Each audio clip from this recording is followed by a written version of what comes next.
Welcome to the Vitamin Shoppe Brand Summit 2024. We're out in Dallas, Texas. This is so cool to be here. I mean, we kind of are shotgunning a little bit, but man, we got a beautiful backdrop. We got a bunch of really cool guests for today. We're opening it up with Tabitha Daley, guys, and Brian Tanzer Hi, of Vitamin Shoppe. I'll let you guys, could you guys, Tabitha and Brian, introduce yourselves and what you do? Yeah, absolutely. So my name's Tabitha. I am one of the 3 senior brand managers for the private brand side of Vitamin Shoppe. So I oversee both 2 brands, PLNT as well as VThrive. PLNT is more of that organic, vegan certified, whole food, natural brand, whereas VThrive is more of that clinically studied, more premium brand actually. And make sure you spell plant for us because it's not... Yeah. So the cool thing about PLNT, the brand is called PLNT, PLNT. No A, nothing artificial in the products. Go ahead, Brian, what's up? Hi, I'm Brian Tanzer, and first I want to thank Mike and Ben. Mike and Ben for having me here today. It's great to be back here at the Vitamin Shoppe Brand Summit. My name's Brian Tanzer. I'm Director of Scientific and Regulatory Affairs. I interact with many parts of the business. I work with Tabitha and her private brands team on product formulations, claim substantiation, make sure we have research to support the claims we make. I review all marketing, training, and education. So basically everything that goes to the health enthusiasts in our stores, also anything that's customer facing goes through my team. Part of the legal department. So anytime there's any type of litigation, I'm involved in that as well. So I interact with many different areas of the business. Excellent. So you are responsible for like stuff that goes on the website and making sure that basically Vitamin Shoppe keeps it kosher and everything. So thank you, because we look to you as a leader in this industry in making sure that like compliant ingredients are staying in the market and everything, so we appreciate it. And you two actually went to high school together, so let's just get that out of the way. There's a little history. I tell everyone this because I'm so proud of it. Me too. Not only did we went to high school together, we were really good friends. Really good friends. Genuinely have been friends for a very, very long time, and just ran into each other randomly. She was at a different company for a little bit that we won't talk about today, but moved to Vitamin Shoppe, and it's just the weirdest. I mean, it's a very niche community. This is a very niche industry, and we were the weird kids in our high school. Let me just highlight that. So we were 14, 15 years old where we first met. Emo, scene kids back in the day, and I'm sorry to tell everyone this. I had hair. I'm sorry to tell everyone we were vegetarians. Yeah, we were weird. We were strict vegetarians, didn't work out, band kid over here. Oh my gosh! So and somehow we both end up I want to say the top, fit. The high level Yeah. of this. It's crazy. I mean, it's just bizarre. So super proud of everything you're doing. Absolutely. Cool. So yeah, before we get into some of the products you're working on, which I'm interested in, tell us what are we doing? What is the Vitamin Shoppe Brand Summit, and what are the perks? If someone wanted to work for the Vitamin Shoppe, tell us this is part of the why, in my opinion. I'm seeing a lot of really cool things already. So what happens here? Yeah, Brian, do you want me to start? Yeah, so the Vitamin Shoppe Brand Summit, we try to do it every 2 years, whether it's in person or virtual, but this is where we gather all 750 plus store managers. We have our field leadership team. We have so many people from the CSC, such as Brian and myself.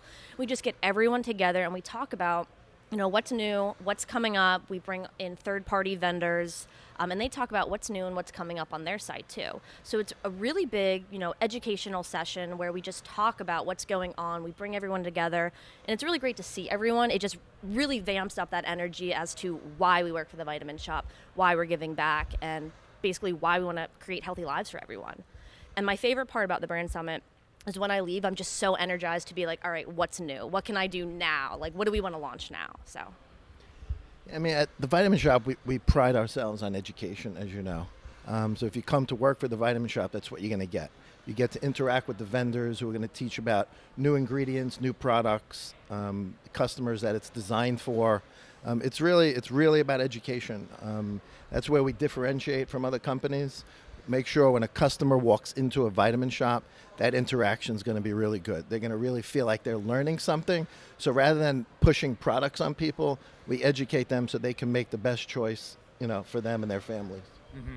What I love is following your CEO Lee Wright, right? And so he posts a lot of his visits. He goes into the stores. He posts it on LinkedIn. Anyone can follow. He goes into the stores, takes a selfie with the associates every time, and he's learned a tremendous amount. We kind of forget how much we know sometimes, and we have to realize that most regular individuals don't have the wealth of knowledge. So it's important to be able to educate. So it's really cool watching his progress over time. Hopefully we get him here, but I've seen that. I've been with the company 12 years, and we get a lot of people from other retail, from other industries, and you see their own personal health journeys and transformations. They come to the company not knowing anything about nutrition, not knowing anything about supplements, and it changes lives, not just for our customers, but for the people that come work for the Vitamin Shoppe. Mm-hmm. So you mentioned a health enthusiast before. Can you define what a health enthusiast is for those who don't know? Yeah, so a health enthusiast is really anyone that works for the Vitamin Shoppe. Specifically, I think Brian and I are talking more about like the store managers, the store team, the field leadership team. Health enthusiasts, instead of calling them employees, they truly are health enthusiasts. They really do care about the health. I've always loved they call it health enthusiasts. When I worked at the Vitamin Shoppe. When I was interviewing in, I asked a bunch of different questions, what's the selling culture like? What are the KPIs like? And they were just like, you just help people. That's really your whole responsibility is you help people in store. There's really not a lot of I don't want to put words in anyone's mouths here, but there's not a lot of pushing or anything. It's really all about helping people. And one of the main pillars that you guys talk about is expertise. I feel really comfortable sending our viewers into Vitamin Shoppe, not only because the quality is backed by great formulators and great regulatory, but then the in-store sales, I almost said it, health enthusiasts, they really are going to help people, build a basket that is going to be all-encompassing and holistic of their actual health. It's not just going in for stims. It's not just going in for, your caffeine, although we did talk about infinity today. There's a lot more to the experience that is more than just sports nutrition, which I think is really awesome for them. That's great. So, Brian, let's say we have some new ingredients coming down the pipe. Ben just mentioned Infinity, and so Sean Wells spoke earlier, kind of giving some training. It's what we see is a lot of training going to the health enthusiasts and everything. What is the process of getting a novel ingredient into the Vitamin Shoppe? So we get approached by a lot of ingredient suppliers, right, and our private brands team does a great job at filtering out things that they think that that will resonate with our customers. First thing I do is ask for research. I'm like, what studies do you have? We start out with, all right, animal studies, but we'd like to see human clinical trials on ingredients. This way, I'm comfortable that we can substantiate the claims that they're making for the product. It's just easier to market, and it protects the company from a legal standpoint. If you're ever challenged on the claims you make, you have to have research. I mean, we've been through, there have been times where you go through lawsuits and litigation, and I'm the one being deposed, and they get into the weeds of the studies. What's the data? It's really important to have, but it also for the customer to know and be comfortable with that these products have been studied in humans, right? They have clinical studies. And we just vet through research. We work closely with the vendors on the marketing and what customer the ingredient will be good for, what kind of formula or product that'll fit well with, and we take it from there. Okay, so if I have an ingredient that we have generally recognized as safe, recognition, but there's no human clinical data yet, where do you kind of fall in on that? We typically won't launch an ingredient unless there's clinical studies. Right. I'm not comfortable making claims. Mm-hmm. We could sell an ingredient as far as safety goes, but to the consumer, how can you market a product if you can't make claims? And without the research, you really can't do that legally from a regulatory standpoint. Right. So are we talking about from the Vitamin Shoppe's own house brands that Tabitha works with? Okay, but what if there's there's two segments because you also have other companies selling stuff too, is right. it? So I work much more closely with the team, obviously on the private brand side. Gotcha. But I also review all the third-party products that come in. It's a different kind of vetting process. I'm vetting that for looking for legal dietary ingredients, what's in the formula. If I don't recognize it, it's probably not a legal ingredient because I've been in the industry over 20 years and my background is nutrition. So I look for legal dietary ingredients. Is the label compliant with FDA regulations? Is all the appropriate information you need on a label? As far as the claims made by third-party products, they're responsible for that. So if they're ever challenged, we don't get involved in any kind of litigation. We tender it back to them. It's in their contract that they have to have the data to support the claims that they make. Okay, that makes sense. Let's key in on the third party. Sorry for the. let's key in on Vitamin Shoppe's actual brands. There's a lot of quality assurance when it comes to BodyTech Elite, Plant, anything that's Vitamin Shoppe brand. Can you tell us a little bit about like what kind of qualifications you guys put on your own in-house brands? Sure. So we have our own auditor that audits before we even work with a contract manufacturer. She has extensive experience in the pharmaceutical, food industry, manufacturing, dietary supplements. We make sure that they're following GMP. So it's a full audit before we even work with a company. And then the products go through testing. Everything, the raw materials, all the documentation is reviewed, how you store the product, how you train employees, and all the things that the GMPs require. We make sure those things are being followed. And then the contract manufacturer tests the raw material, they test the finished product, and then we again send it out to a third-party lab to verify those results. So it goes through a very thorough quality assurance. It's right now there's a huge boom with creatine monohydrate. I mean, I feel like we say that every year for the record. Everywhere it's like creatine's trending. It's because it's the most studied ingredient of all time. But when people ask me like what creatine can I trust, it's most often I'm like just go buy the Vitamin Shoppe brand. You know, like I can tell you a few different brands, but I know that Vitamin Shoppe is always tested. I know that you guys like are going to stick to that. You know, over the years, we've seen brands claim third-party tested. I don't know if 2 years later they're still doing that, but I know that Vitamin Shoppe is a very strict SOP. So thank you for all the effort I you put appreciate in that. Yeah. So Tabitha, this might not be your decision or anything, but like the Vitamin Shoppe wants to make a brand called Plant. Like, why create an internal brand, a private label brand yourself, as opposed to like there's probably many other similar brands already out there? What can you do differently and better? So you're saying if we wanted to, if we see a lot of third-party brands coming out with something new, do we develop a new brand or do we take in new brands? Yeah, I guess like I'm asking the general question, like Why Plant? Why did I guess we use Plant as an example. Yeah, why does it exist in the first place? Yeah, like, absolutely. was there something missing that you could formulate better, you think? Yeah, so I think with Plant, I think we can all agree that over the last, maybe 5-7 years, the rise for more natural, organic, whole food-based products came about. We didn't have that in Vitamin Shoppe. Of course, we had some offerings, but we didn't have that brand dedicated for that niche customer. Gotcha. So that's where our idea of developing a specific brand came to place. We came about with different names to name the brand itself, but I think Plant kind of just made more sense. And a lot of people don't understand that it's missing the A for that, so I think we personally should market it a little bit better, but I love the brand, and I think just over the last year, more people are now focusing more on that whole food, especially with, I'd say, Gen Z. They're kind of just like the mocktails. I don't want anything unnatural in my drinks. I don't want sucralose. I don't want anything like that. So it gives Plant more of a reason to grow. So what are some cool things that you formulated within any of the private labels? Any formulas you're pretty proud of, or did you do anything pretty cool?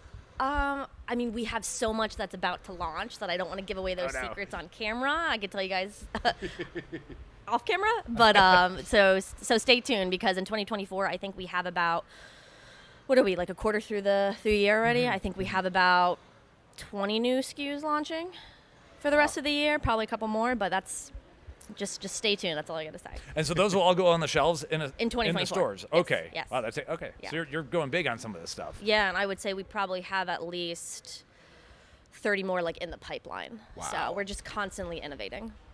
That's interesting. So it seems like Vitamin Shoppe is going big on like the Whole Foods push. Yeah, absolutely. Interesting. Okay.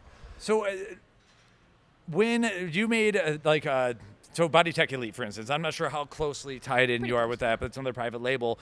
Really solid pre-workouts that I'm very impressed, because a lot of times people almost assume that the house brand is just going to be a whatever pre-workout, and you put together some really good stuff. Does that upset like some of the other brands that are trying to sell into Vitamin Shoppe that you have a pre-workout that's better than a lot of theirs? Like, do you ever hear like that? Is there any friction like that? To be honest, I haven't heard too much friction about that. I mean, Dustin will speak more probably when you ask him about Altered Savage. That's definitely one of the best pre-workouts. I would highly recommend people try it.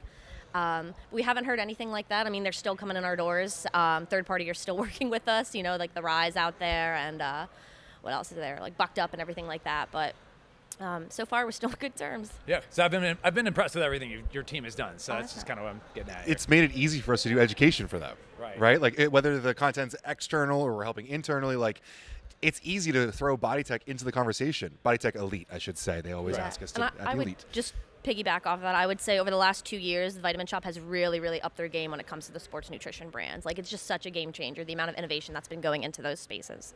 Yeah, I mean, you have the pipeline to do it, you have the team to build it, and you have the foot traffic that's looking for it, right? Why not have a private label that is competitive? It's been an absolute pleasure to be part of.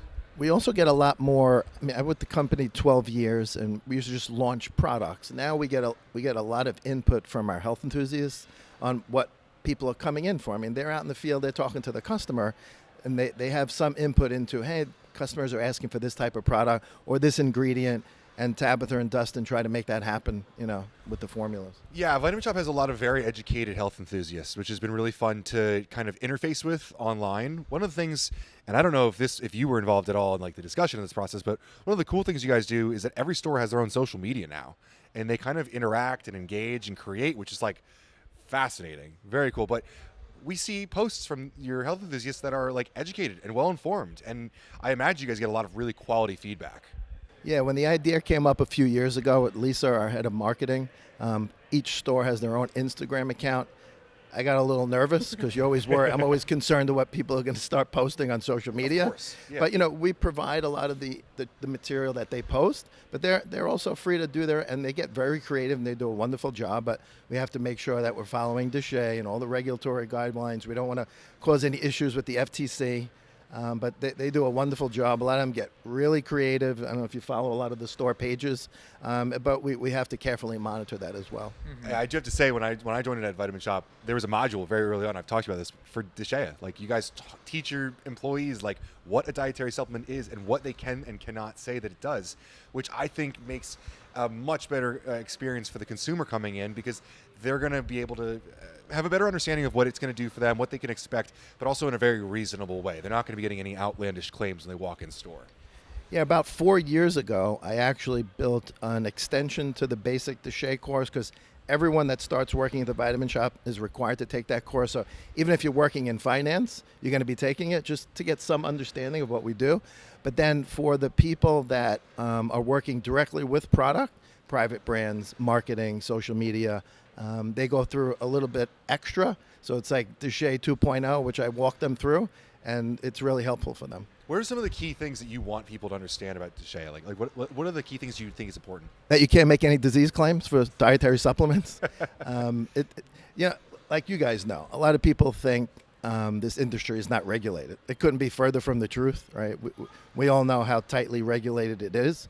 And because we get a lot of people from other retail, they only know the supplement industry from what they see on social media. And that's really not a good picture sometimes, right?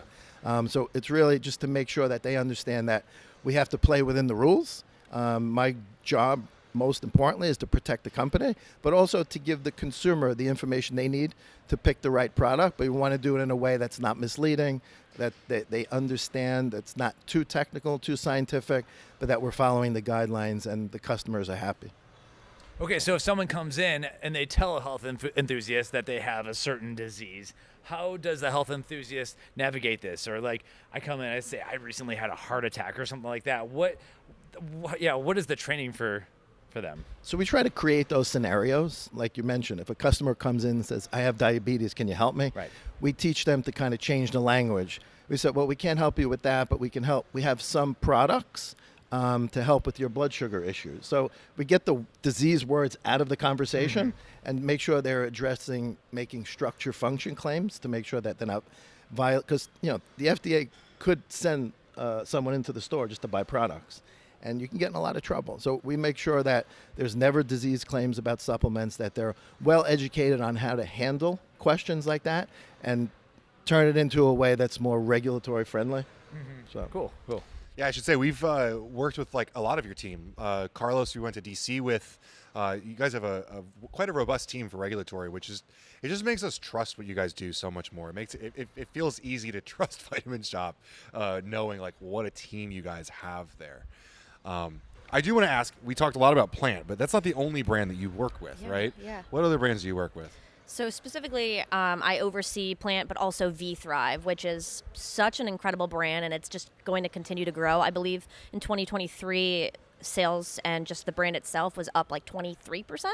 So that's just super exciting. And I think Plan itself was 19%. So I think VThrive is probably one of my most underrated brands at Vitamin Shoppe. yeah. The nootropic that you guys shared, I don't know if that was last year or the year before, but it is very similar to an experimental formula we did a couple years ago with Armada at Supply Side. It's like a non-stim, just nootropic capsule that you could add to any kind of energy drink. And you guys sell a lot of energy drinks. Yeah. You guys also have like a blood glucose product that is like really well put together. VThrive is like a very under the radar but well formulated product. Yeah, I didn't know much about it until when we wrote our Venetron article, I was digging around for products that had it, and they had formulated, it's out for a while, a CBD-based one that had Venetron. I was like, this is a really cool formula they put together. And what I realized in the PricePlow system is I didn't have VThrive in the system because it wasn't matching into the Vitamin Shoppe, which is where we have some of your other house brand stuff. So we got it in there, and I realized there's a lot of really good stuff you have in there. Yeah. Yeah, VThrive is really considered our premium brand. Okay. When we first came up with the idea for that brand a few years ago, we wanted to include a lot of the brand. Every product has a branded ingredient or two or more in it to make sure that it's addressing a specific, need by the consumer. Quality is excellent, and Tab has done a wonderful job at taking that to the next level. Is there a balance for you? Because obviously in a brand like that, you want to be on like the forefront of innovation. So you want to be using your Venetrons and these fun nootropic ingredients. But a lot of these ingredients might not have a ton of data, or like obviously a lot of them are on the market, but they're not grass yet. Like, what's that balance like for you guys? I don't know. Who wants to take that? I'll start. It's definitely tough, but the coolest thing about our private brand team, myself, Dustin, as well as Eric, we work so closely with these ingredient suppliers that typically we know what their pipeline plans are, 2 to 3 years out, and we partner up front. So we're like, hey, you're not going to finalize your self-affirmed grass for another, year. We'll plan to launch it then, and we'll be the first to market. So we have those conversations up front, so we have everything locked and loaded for Brian to approve, and it's just smooth sailing until then. We'll get approached quite often by ingredient suppliers that say, hey, we got this new ingredient. The research hasn't been published yet. And we say, well, we're not going to use it. Once the data's been published, we're expecting it in the next 2 or 3 months. We'll take another look at it. I had already read the manuscript and the study, and the data is excellent. I'd like to use it, but we won't put it in a product till we have that published study. We'll Nice. tee up Get it all in of the those journal. claims and everything. We'll get the language ready, but other than that, yeah, Brian waits. That's smart because you want a journal to actually review it. They'll put a peer review and everything. So, okay, there is a trend. I'm going to ask you a slightly regulatory question kind of, but there's obviously a trend in the weight loss market towards semaglutide, the GLP-1 agonists and everything. If there were to be like a product line or products that are geared towards like adjunct supplementation for that to prevent the muscle wasting or to support whatever, are you starting to see that? Are there any concerns? Like, where can a store like the Vitamin Shoppe stand? Because you don't want to like be associated with the pharmaceutical drugs, but it's something that's happening, obviously. So I'm on the editorial advisory board for Nutritional Outlook magazine, and I wrote a piece on that specifically. Okay, we'll link to it in the show notes. Yeah, I know a lot of people in the industry frown upon medications. Like, I'm not anti-drug. I think there's a place for these medications for people who have serious health risks, right? And any risk that might come with the medication is not as bad as having diabetes and high blood pressure and all these other things. I think the industry is in a perfect position to work with people and educate people using these medications on, look, they're cutting their calorie intake probably by almost half. So even before that, they probably weren't meeting their nutrient requirements. Mm-hmm. Now it's even worse. Mm-hmm. So here we are, multivitamins, getting enough protein. It's all about nutrients, I think, digestive health. So we're already in conversations about how we can really work with customers who might have turned to those medications. And again, I think it's an option. I just think the customer, they can't forget about nutrition. And that's one of the things that I'm seeing with this medication is that conversation's not happening. It's all about just take the medication, don't talk about diet, don't talk about exercise, don't talk about sleep, but you got to do it all. And one of the concerns I have is when you're on these medications is that it's hard to really develop a better relationship with food because you don't have an appetite. But you can still work with a nutritionist and understand portion size and healthy food. So I think it's all important, and I think we're perfectly positioned to play in that area. Right, but I guess the hard question is, like, the Vitamin Shoppe can't say if you're taking this drug, then you should try this HMB or multivitamin or whatever. So like, how do you do anything? Yeah, from a regulatory standpoint, you can't talk about dietary supplements addressing side effects of medications. This to me, and this is conversations I've also had with outside, even FDA lawyers, that the issues with these medications, they're not really side effects. We're trying to address nutrient deficiencies. Gotcha, okay. And when you're talking nutrients, the FDA will never bother you. When you're addressing, a consumer taking a medication and maybe missing out or deficient in a nutrient, that can go for even medications used for heartburn. There's a lot of medications that can cause nutrient issues. And I think that this falls in that category. So to me, it isn't a regulatory issue to educate consumers on, if you're taking this medication, here are some of the things you need to consider. Okay. You are so on the nose with that. I didn't send you this, but tomorrow, Muriel, the CMO, is going to be announcing her top trends, and like the number one is that exactly. But Mike, so preparing for what I was going to say, like we're going to respond to that tomorrow, is like I can't think of a time ever where we have been addressing drugs with supplementation in this industry as like such a large trend. It's a very interesting time. The only other one I would think of is like bariatric surgery. Did have a lot of like whey protein isolate usage, Right. which is a similar thing. Because you are lowering the amount of volume that you are intaking, we now need to find a strategic way to get nutrients in. I totally feel the same way. I worry about like muscle wasting with these people, which may be more. That is 100% a drug claim. Sorry for saying that, but Yeah, But that's it's a definitely concern. I mean, we have to, at least me, I don't work for your company, but we have to like be in the real world and realize that this is happening. At least like I would hope the health enthusiasts are kind of like, at least they know what amino acids might work, what, all that stuff without saying the wrong things. And that's kind of why I'm asking you these questions. you gotta walk a fine line. Yeah. yeah, it's funny. I want to ask Josh Shaw, because I think he'd be the person to ask this. Like, when's the last time there was such a major drug that we in the supplement industry were talking about supporting it with nutrients? I couldn't tell you another time when there's been like a viral drug being used by people. I mean, chromium in diabetics, but that's not like a huge.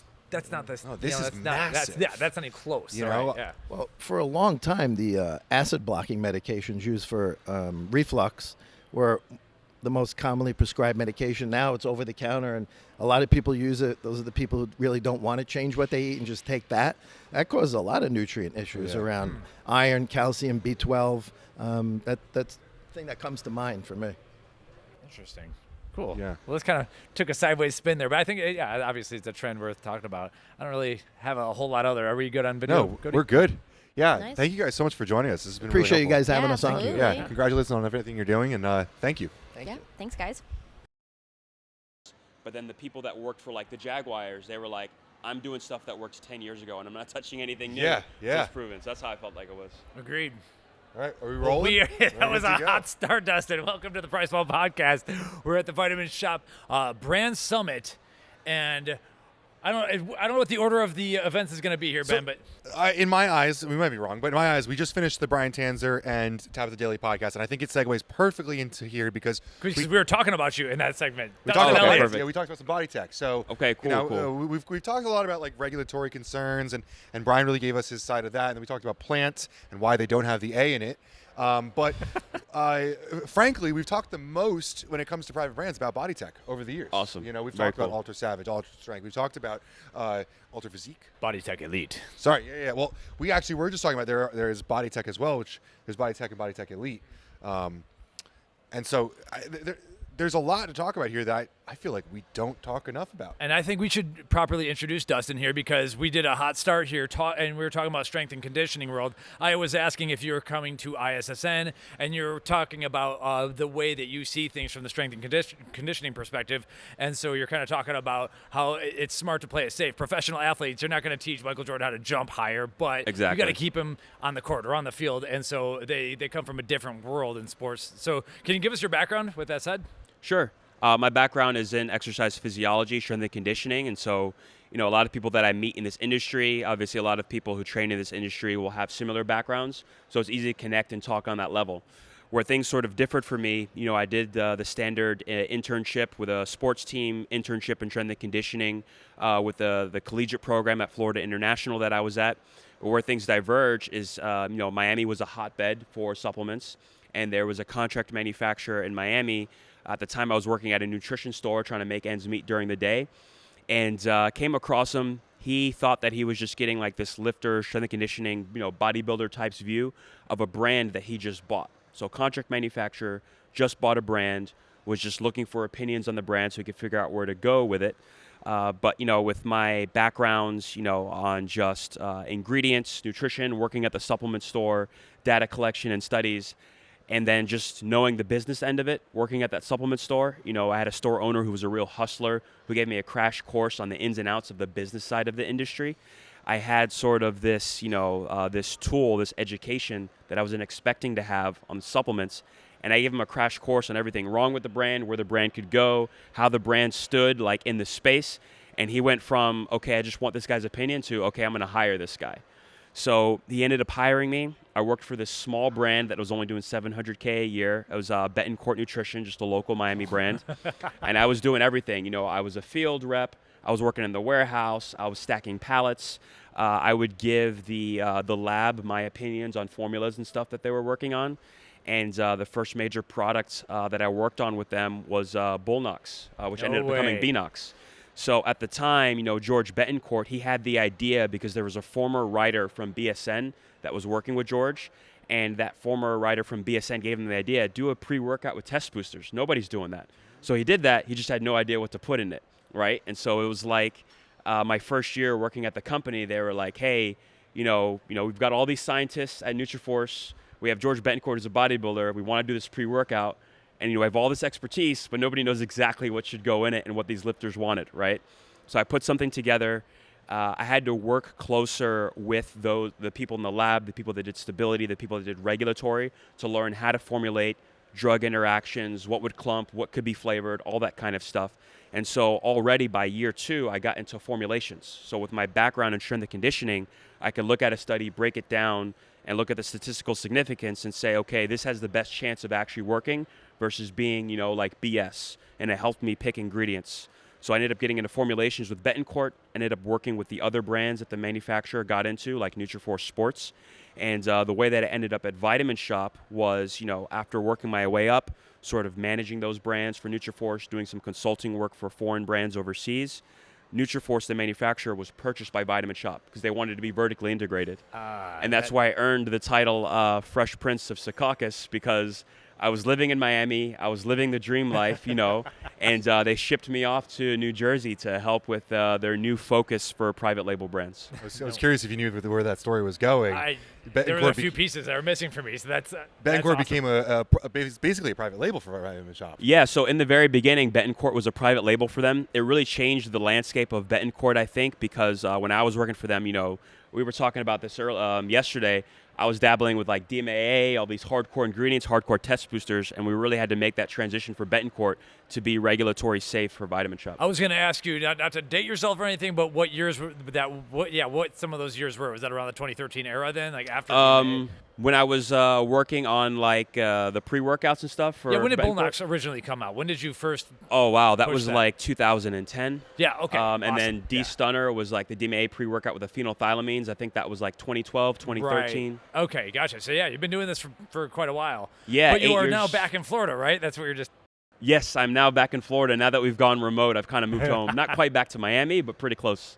Pretty cool. Orlando. Awesome. So that's a great recap right there. What were you gonna say? Pre-workout with testosterone booster. Where else have we seen that? Sometimes old ideas resurface. Yeah. Well, I love it because, some of these testosterone boosting ingredients actually can provide a statistically significant increase in testosterone. Some are probably erroneously marketed, but they feel good. Like a Tribulus, for instance.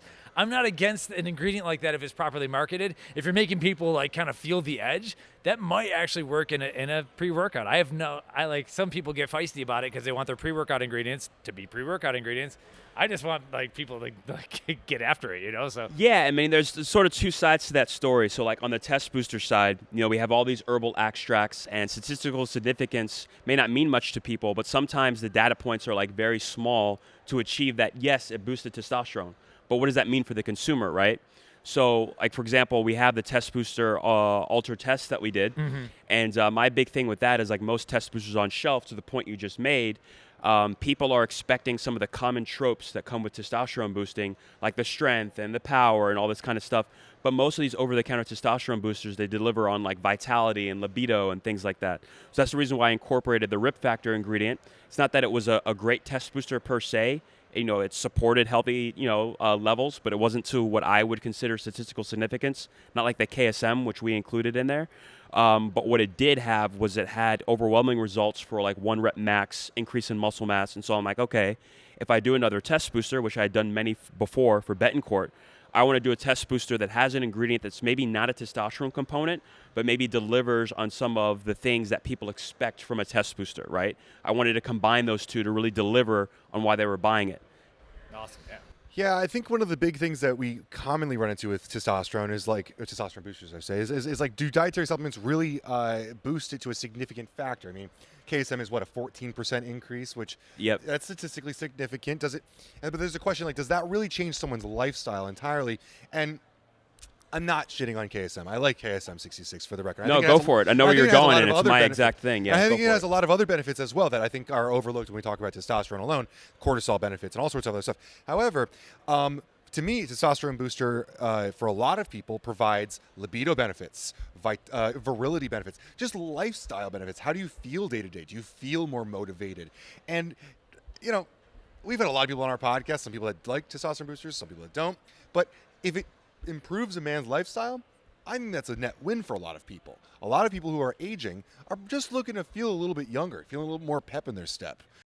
That's the phrase I was just going to use. Like, obviously, if you want to get, like, the clinically significant stuff, you go to doctor or whatever, talk to Dr. Cam, who's been on our podcast. But, yeah, the pep in the step, that's kind of, like, what I like to get. Yeah. I think we spend too much time wondering, like, is this testosterone booster really going to make me have a super physiological level of testosterone? I don't want to say the answer is no, because for some people it will help them significantly a lot. But I think for most people, like adding in tribulus, a lot of people have a problem with tribulus, but tribulus does really increase libido. It really does increase that motivation in males, which I think is an incredible part of what testosterone is for a lot of people. And I'm glad you mentioned that because it's exactly how I approach the formulations where, like the altered test, yes, it has the KSM. In my opinion, looking at the studies, the testosterone benefits come from like the cortisol reduction. So it's like if you're stressed, it impacts testosterone. You reduce that stress, it increases testosterone. So if you're not a stressed person, how much does KSM increase your testosterone, right? So that's the reason why I have the strength and performance benefits from the RIP factor. You have the KSM, which is the stress benefits, and then the long jack for the libido and the vitality, right? Because, just going over the counter, I don't think there's any herbal ingredient that can increase testosterone enough to get those standard tropes that come with testosterone, right? I always see these ads on Instagram about, TRT naturally with this herbal ingredient, and I'm like, gosh, this is why people knock our industry. Whereas me, okay, you're going to take this test booster, I'm going to put something in there with statistical clinical significance, but I want you to feel the benefits of what you're expecting. Some strength components, some well-being components, some libido components. I'm going to build the formula based on that. I love it. So onto your pre-workouts, because Ultra Savage is what came up earlier today. Can you go give us some of the highlights of that product, and then I guess Ben could too, because he's done some training modules on it. Can you give us some of the highlights, like why you needed? I always ask, why do we need yet another pre-workout? So, yeah, talk us through Ultra Savage a little bit. Sure. I'll start with the test boosting component since we were just on that topic, and obviously I included one in there. For me, trying to choose what should go in there, you were talking about, hey, I don't know if it's really going to benefit, but more power to you if it does. Tesnor was a choice because when it comes to putting any herbal ingredient in powdered formulas that could relate to testosterone, always impacts the flavor, the graininess. You had D-aspartic acid, which worked better like in a powder, but it had like a 3-gram dose, not conducive to really building out the rest of the formula. Tesnor, part of it is pomegranate peel. So pomegranate has a huge reputation for performance in this industry, especially the juices when it comes to boosting endurance. But the peel itself, it has, 12 times the polyphenol, that the juice has. And so when you think about some of the components that could be in there based on that, you think about like quercetin, epicatechin, they're all, constituents in that polyphenol family. So just the pomegranate peel component, is a powerful component when I think about, performance. There was also the study on like pomegranate juice. I think it was 2012. It was a 2012 study that found that it increased salivary testosterone about like 24% in men and women. So I could see sort of like the power like in the pomegranate, how it could possibly like benefit on an acute basis a product. And then of course the other component of it was like the Theobroma cocoa. We've all seen the extracts from cocoa in this industry that had like performance benefits and bodybuilding benefits. So I felt pretty good about that one, but it was not just a differentiator to sort of like separate it, but it was sort of like, what could I put in here to sort of give people an edge? And the idea of something like pomegranate that had performance benefits, but was also being used in a test booster, and of course, 200 milligram dose, I could flavor it. That was something that I felt like would be a good differentiator for the product, because testosterone is your natural hormonal response, to exercise, right? So I felt like that was a good component to maybe give people an edge if they responded to it. Did you look at the spread of male and female when you were planning this out, and like consider the fact that you're putting a testosterone booster in a pre-workout? Because obviously supplements are growing in females a ton, but was that like a factor when you were thinking about that? It wasn't a factor for me, but I'm sort of lucky in that regard, just because BodyTech has such a, I should say, large spread of products across categories. I have different levels, right? You can direct female to the BodyTech brand like Flashpoint with no hormonal component. And then you could direct, more of the males to the Altered Savage and to the Altered Strength. But then in addition to that, a lot of females who are dedicated in the fitness space don't want to be told they can't take a guy's product. And so going back to my Betancourt days, I remember there were a lot of women, especially women who were involved like in NPC, bikini, fitness, and who were involved in athletics. They loved the Bullnox. They loved the testosterone component, knowing that physiologically their testosterone was lower than men, and the opportunity to heighten it during exercise or outside of exercise was something that appealed to them. So my big thing is I have other levels of this brand that females can go to if that's how they're, that's what they're geared towards based on the branding and the marketing, because it's very hardcore. But honestly, the females that are like very hardcore and dedicated, it's not TRT, right? Going back to that, it's not going to scare them. That's awesome. Very cool. And then so Altered Physique is the fat burner. Was that also your formulation? Yes, actually, with Altered Savage and Altered Physique, I say it's my formulation, but really since Tabitha has been brought on with her backgrounds, the formulations have become more collaborations, So it's like Tabitha has a lot of interaction with like the ingredient vendors. So do I, but with her background, she's able to dig more into the research, whereas I can dedicate more of my time to the branding. So I've sort of, been able to sort of give up the digging into the research to her, and she could bring to me these ingredients. I'll say these will work based on the customer base, based on the clientele, based on what we're trying to achieve from the formula. So yeah, that product was a collaboration for sure between the both of us. I remember that one. So we covered it, kind of a joint thing with NB Nutrition, who we do a lot of business with. That one had Ginger burn, right? And so not as much data on that as the calorie burn. So Ginger burn is going to come from a dehydrozingerone, like a ginger type thing. And then the calorie burn is from the grains of paradise, also in the ginger family. But when you're evaluating something like Ginger burn, which admittedly has a little bit less human data, like how did you kind of approach that? Do you remember what you were going through? Yeah, I mean, for us, it was, the balance between a differentiator, which we thought was going to play a role, and the total formula. So Ginger burn, to me, it felt the same way I felt about, like, for example, Mitoburn, like, right? The LBA, IBA. That one came on my radar partially because of you guys. It was Ergolog in, like, 2016. I read the article, right. and the Robert's article yeah. referenced you guys in the very beginning from 2015, from that 2014 Harvard study. Yeah. And I'm just using this as a reference point just because I have so much history with this ingredient versus the history with Ginger burn. But it's an example that covers all the ingredients that we use that didn't necessarily have human clinicals. So we based the product and the claims on the Rosa multiflora, right? The adapogenics, right? Mm-hmm. That's where we could pull the clinicals from. But, again, we were having that conversation about being at the forefront. We really liked the studies, the interactions with the company, the confidence that ginger could, promote thermogenesis and what it was claiming. And so, we wanted to include it as like a differentiator, but whenever we touch on those fringe products, that ingredients that we're probably not going to make claims on, we always back up the product with something legit. So you notice there's a great diversity in ingredients at efficacious dosages in that product, and no claims come from like the Mitoburn or the Ginger burn, but we're pretty confident it's going it's going to deliver on the experience we want for the consumer, so we wanted to include it. I love that. That's kind of what Brian was kind of talking to, Yeah. but you said it a little bit more straightforward manner. So, yeah. In cases where you don't have an ingredient, or I should say, in cases where an ingredient may not have a ton of human clinical, you don't make claims based on that ingredient. Right. You throw other things in there that have obviously like a ton of backing, and then you wait for those 2 years for all that data to come out, so that 2 years later you can be like, I was using this product 2 years ago, right? I mean, you get to be on the forefront of that technology, which, I mean, that was the product that got us like really looking at BodyTech and saying like, okay, like we really got to pay some attention here. Yeah. As people can imagine, I guess we get sent a ton of stimulants. That was the first fat burner product and a capsule fat burner that I had finished in probably 2 years. So I cleaned that bottle out fast. So well done on that formula, like you and Tabitha. Thank you. Yeah. 5 minutes, okay. Give us like what are some, like outside of these products that we've talked about, and you can't use Betancourt either, what's a product you're proud of creating? What's something that you just really enjoy the process of or something? Oh, I can't mention Betancourt. Actually, yeah, let's stick to BodyTech Yeah, for this one. let's do Okay. something about Yeah, it. have we missed anything? Like in the assortments, so yeah, I would say the Altered series is just the Altered series in general. I'm probably most proud of to date, and the reason why, so we have like a couple other items outside of what we mentioned. Like we have the Altered Amino, for example, that also has the Tesnor. And the reason why is because we were able to go sort of off the reservation of what's traditionally considered private brands, right?